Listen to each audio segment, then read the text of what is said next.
Hello, everyone. Welcome back to Progress Checks.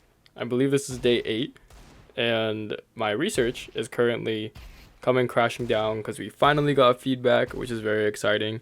But they absolutely cooked us, and we only have like 3 weeks to actually finish the research paper. So this is less of a check-in and more just a crash out about how the research has been going. But yay!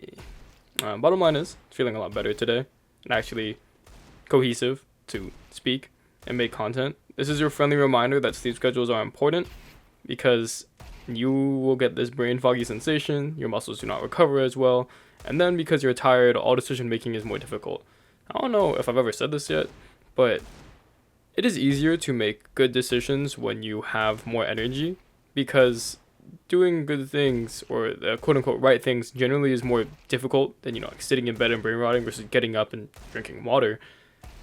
And without that energy, it becomes harder and harder to do those things because it feels like it costs more, which it honestly does, right? It's similar to how it feels like time passes faster as you get older because it is proportionally less and less of your life, even though the time itself is the same. You have less energy as you go out of the day, so it feels like it costs more energy to do stuff later in the day.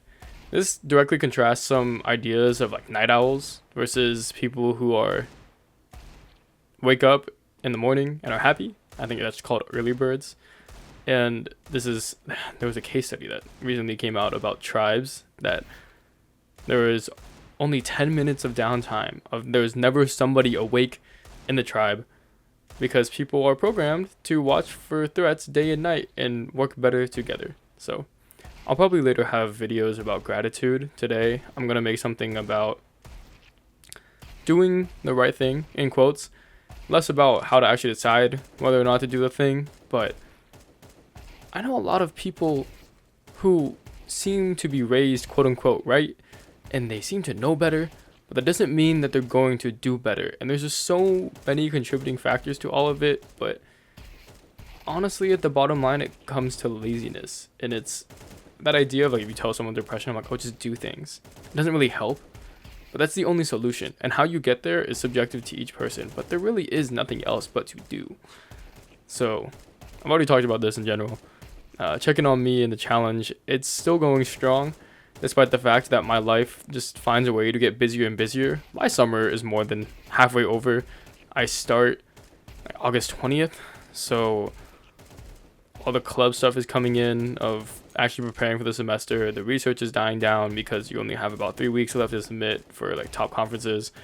And other than that, it's the reality is sinking in that there's a lot of life to live during the semester, and there's not a lot of life to live outside of the semester. I got very used to being in the dorms and always having someone to talk to and having friends and going out a lot.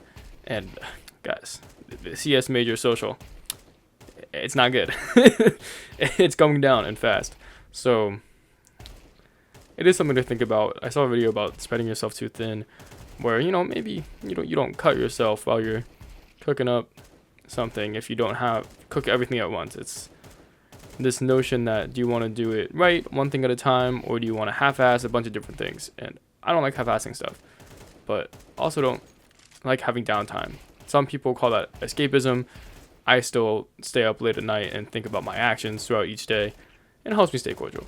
But the other half of that is I do like helping people, and I do like actually working on stuff that I feel is meaningful.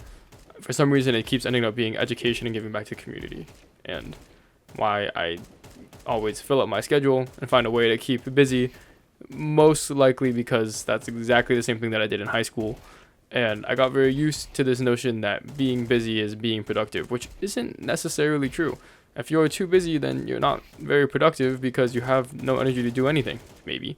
And you might be doing a lot of things. You could be doing things better if you really dedicate yourself to that one thing, but just dipping your hands in a bunch of different buckets. Like those videos that used to go around of people, they pour water into something and then like, oh, attractiveness. Imagine you just had 1 gallon of water and then you couldn't fill everything up.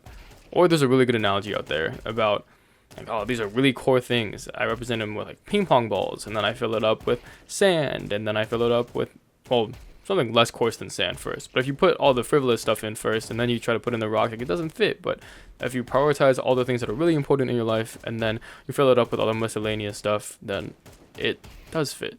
So things to think about. I'll talk about them more in detail later. Bottom line is, don't overpack your schedule. I am doing better now that I have actually slept. Hopefully this video turns out a lot better, and I will see you guys all tomorrow after my 5 a.m. wake up. Yay. Okay.